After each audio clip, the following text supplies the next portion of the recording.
Hi, ma'am. How do you see IP, and what do you understand, or what is your understanding of intellectual property as a business asset, or if I can just put it just as an asset, be it for the business or any other corporation?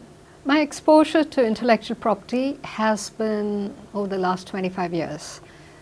When I worked with Thomson Reuters, we used to register IP in Geneva. The development of that product could happen in India, could happen in New York, London, wherever it was. But the tax laws meant that we registered it in Geneva. And what it did for us was it had certain benefits from a larger organizational perspective. It also meant you had frameworks, processes to make that happen. Those products were sold to, let's say, the banking community, many of whom would outsource it to third parties in India. Oh. And during that time, if you remember the early 2000s, a lot of them would buy one license when actually 200 people were using it. And that was kind of the norm, and a lot of cleanup was happening. And we'd often find that that was causing serious revenue leakage. You spent a lot of time and energy and money to build that product, and somebody was not paying you the full value for that.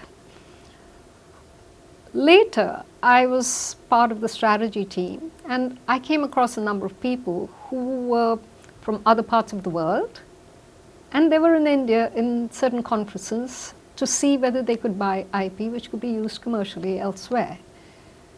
One of the things that India has now started doing is they made IP almost one of the critical elements for growth. And what we've done as part of that is given lots of tax breaks, given the cost of registering your IP, especially if you're a female founder, all of those things have been done. And the speed of registering it has increased, especially in the last year or two. Mm-hmm. And today, almost 100,000 applications are being placed. It is not just in patents, it's also there in the design. It's also there for trademark, copyright, and also for GI tagging. Right. For GI tagging, if I looked at it, one of the things is it could be for your laddus, it could be for your saris, it could be for music, art, all kinds of things. And there are challenges on how you register it, because when does innovation change it from the primary item? Where is it traditional art or whatever the case may be? But I think it's important to get those things registered because it's part of Indic knowledge. And when they're then able to sell it commercially, they can get 10, 20, 30% more because it's an authentic item, the way it's done. For example, there was one company that I came across. The family has been making Banaras saris for the last 200 odd years. Yeah. They put an RFID to actually trace the whole thing, that the silk is right, who is the weaver, and how was it done, how long, what is the design, and that whole thing has been captured there. He hasn't registered the IP, but the whole process has been documented. So those are the kind of innovation that these things can bring about.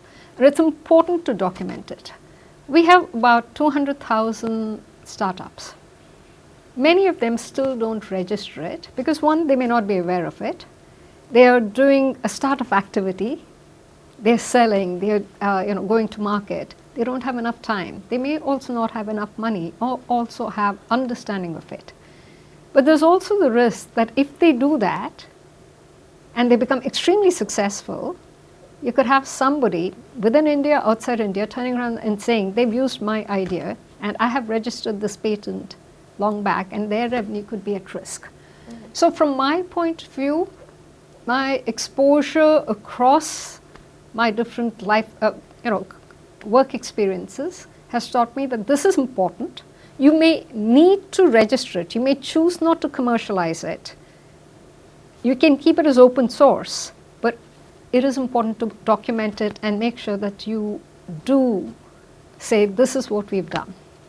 Right.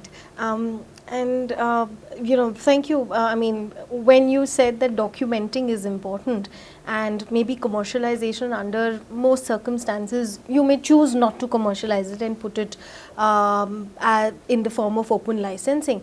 But how do you think, or at what stage do you think coming up with IP strategies, deciding on the valuation of your IP, and deciding how to commercialize it, even if it's open source, is there any particular stage at which probably a startup or an entrepreneur can decide it, or is it a continuous process that from start to beginning till they are in the market, and even after they are already there in the market, they can continue leveraging from all the IPs that they have? What do you have to say about that?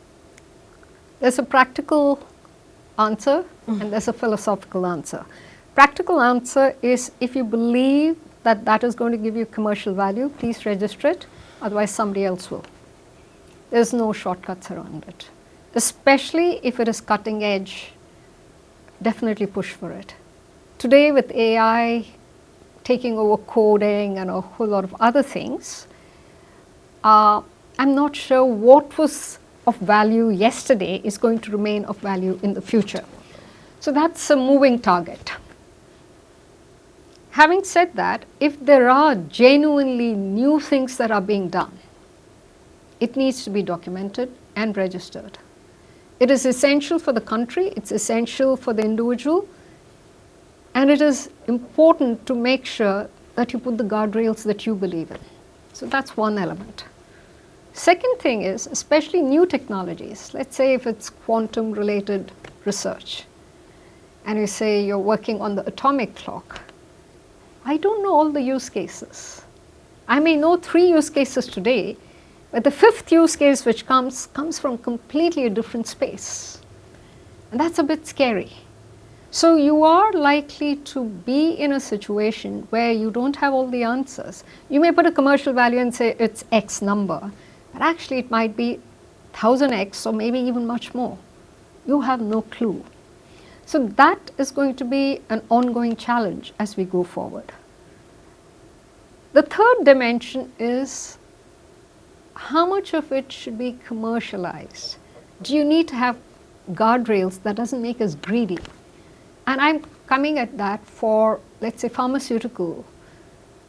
Cancer research is one of the highest places of investment.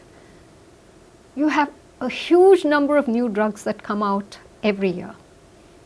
Many of them are just incremental. They may not be life-changing. I remember a patient for whom we were trying to get funding. The person had to get significant amount of money with barely 20% greater chance of better prognosis. They can't really afford it. So what guardrails are you going to put in that? I'd rather kind of see whether funding can go towards prevention and what kind of other solutions are there. So there's a philosophical question and there's a practical commercial question, both of which need to be part of ongoing dialogue. Right. Also, one last question.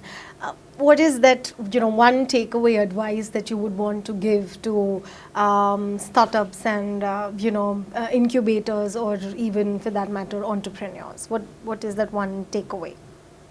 I'll give it for 2 separate groups. For startups, please do register. Please also check whether there's already IP registered, not just in the country, but also internationally, for some of the ideas that you're working on. Because it is possible that tomorrow you have not registered it, somebody will turn around and say, that was my idea, you took it. Maybe it was there somewhere in the public domain, you didn't realize where the idea came from. So I think you need to protect yourself and therefore do the check up front. Even if you don't feel like registering, please check. So that's one.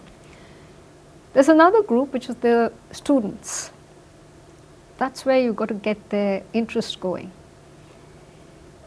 Every city, every place has something unique. You can easily get it GI tagged. Right. You can easily get it copyrighted or trademarked. Get the children to do the documentation. they will understand how that process works.